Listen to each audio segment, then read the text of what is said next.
makes no sense to imagine an outcome when you already know how it goes. I have to get back on track, my head is not attached, it stays way above my body and it's hard to fall or focus or relax. That's right, I am psych and here is why my life is fucked and I'm not seeing days that are bright. All bad luck, no fucking love, only hate. Loneliness every night, emptiness, nothing inside, hiding life, not from it, and fuck trusting anyone. I have become so numb that I can't run, so I'm fucking stuck wherever I end up. I need a gun, I think I'm ready to handle one. Read about death now and I feel I'm dead. I'm breathing coldness in each breath, freezing cold in the summertime, a cursed hex. My days are being replaced by the realm of the dead. I have to pretend that I have reached my end, to transcend into a time of decay and be completely embraced. No trace of an existence, and we spend all the years living. It's gone in an instant. Happiness is only there one day, then the next it isn't. Yo.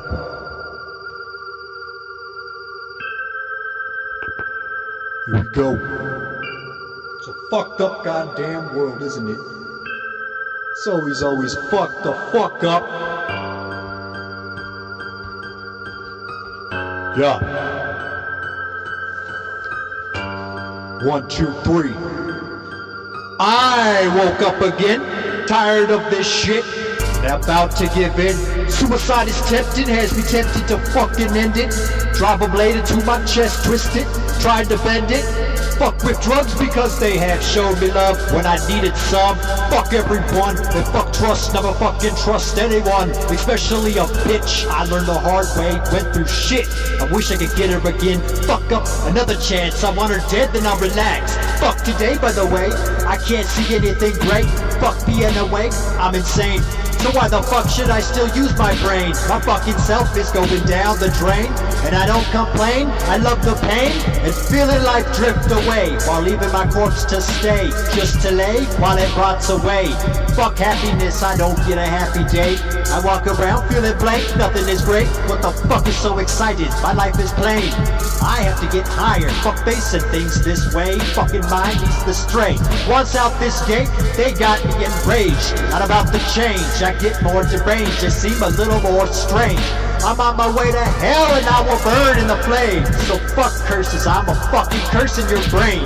Once I get inside you, and yourself will separate while I violate all your fucking mind until you're looked at like a mental patient. Your mind and your thoughts are all the things that I'll be taking, and your whole being is what I'll be breaking. It will all be so intense, the trauma will leave you shaking. Fuck waking up, I'm tired of being alive. My life's a fucking mistake, take me out this place. I am not happy here, haven't got one happy thought in years. And fucking tears, what the fuck is that? I forgot, it's been so long. Yeah, it's been so fucking long.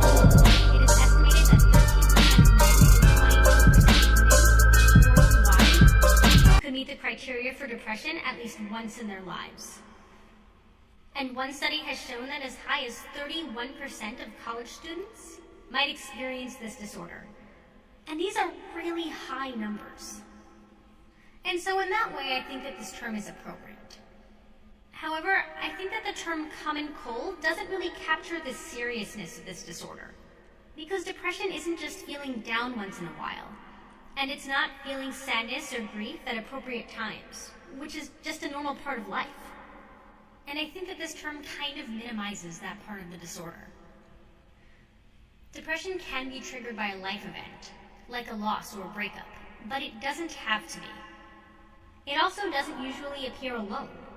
It is actually really common for individuals with depression to have other disorders, such as anxiety disorders.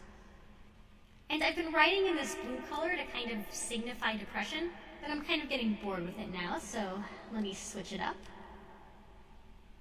So there are a number of factors that may be involved in depression, and I'm going to split them up into 3 categories: biological factors, psychological factors, and sociocultural or environmental factors. And let me take a minute to get all of that down. All right. First of all, we know from family and twin studies that there's a genetic component to depression. And we also know from studies that use functional imaging that individuals with depressions show a decreased activation in the prefrontal cortex. And this could be associated with the problems with decision making that people with depression tend to have. as well as their difficulties in generating actions. Researchers have also found lower levels of activity in the reward circuitry in the brain, and this could help to explain why individuals with depression might not find enjoyment in the actions that they once found pleasurable. Depression has also been associated with certain neurotransmitters and neurotransmitter regulation, and I'll abbreviate that here by writing NT for neurotransmitter. Research has suggested that individuals with depression might have fewer receptors for serotonin and norepinephrine. And I think that all of this research is amazing. I think that it's really important. And it's also really compelling in a way that research findings that include neuroscience typically are. But with that said, I really want to caution you against oversimplifying these biological factors. To give an example about why I'm saying this, I want to talk about the relationship between a certain serotonin transporter gene and depression. And this gene is known as 5-HTT-LPR, and I'll write that down. And a lot of findings have shown that this gene is involved in depression. But in actuality, it is only associated with depression if the individual with the gene is in a stressful environment. But the story doesn't actually end there. It's actually even more complicated. Because it turns out that if an individual with this genetic feature is placed in a warm and positive environment, they actually show a decreased risk for depression. And this is something that we don't totally understand yet. We're still trying to figure out why this might be the case. But importantly, I think that this really shows us how complicated biological factors can be. Let's move on to some psychological factors that might influence depression. One theory is based on the concept of learned helplessness. And this theory supposes that if an individual is exposed to aversive situations over and over again, without any power to change or control them, they might begin to feel powerless in a way that might lead to depression.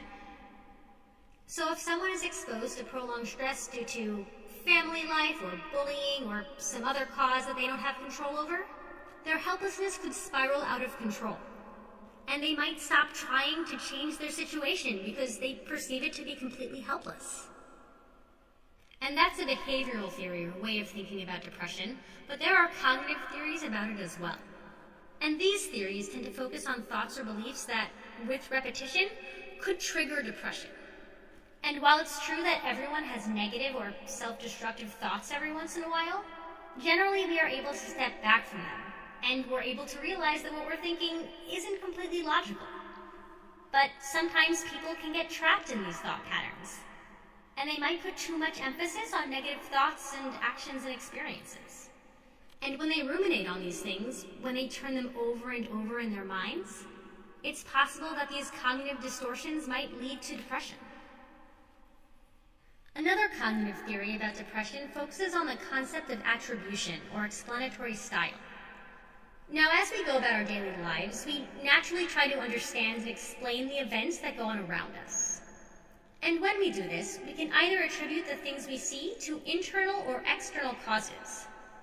So is it something that I did, or is it something that happened because of something that is completely out of my control? Did I get a bad grade on a test because I didn't study? That would be an internal cause. Or did I get a bad grade because the teacher made a really unfair test, which would be an external cause? Individuals with depression tend to attribute negative experiences to internal causes. So maybe they'll think that a friend didn't call or text back because they are unlikable or unlovable, and not because they were at the movies with their family and maybe their phone was off. In addition to this, they tend to see negative experiences as being stable, so they think that they'll continue to happen in the future. And they also tend to think that they're global. So they might assume that one friend not calling them back somehow signifies that none of their friends like them. And together these things, these internal attributions, these stable attributions, and global attributions, these things form a pessimistic attributional style. And it might make certain individuals particularly vulnerable to depression. And there are many other psychological theories about depression, things that have to do with coping style or self-esteem. But it can actually be hard to know whether these things cause depression